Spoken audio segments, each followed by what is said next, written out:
The Maids Head dates from the 13th century and is supposedly haunted by the ghost of an elderly and grumpy man, a former mayor of the city, who has been seen shaking his head in the courtyard. Was it Thomas Anguish? Probably not, because he was a benevolent philanthropist. There is also a ghost of a former maid in a dowdy grey uniform, who is accompanied by a distinct musty lavender smell. And as an aside, Matthew Shardlake from the novel Tombland stayed at the hotel. Number 19 Magdalen Street.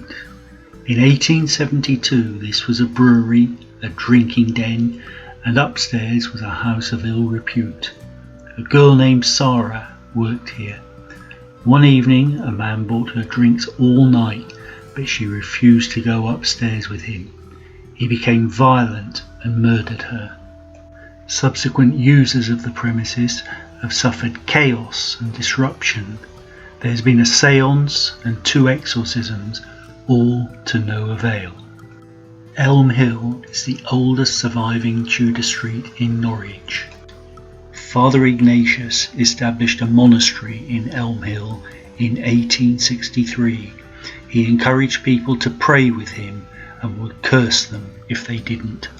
He died in 1908 and was buried in Wales, but his ghost is said to return to Norwich, where he walks up and down Elm Hill with a Bible, cursing those around him.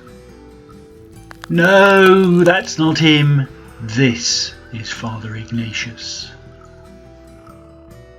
Our final stop is in Tombland Alley and Augustine Stewart's house.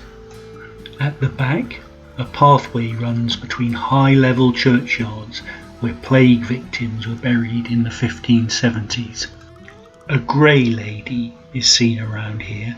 She lived here with her parents. The family were victims of the plague in 1578.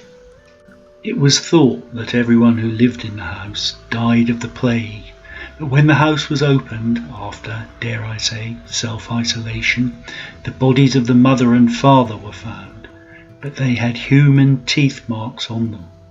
The young girl had not died of the plague, but had choked to death on the flesh of her parents.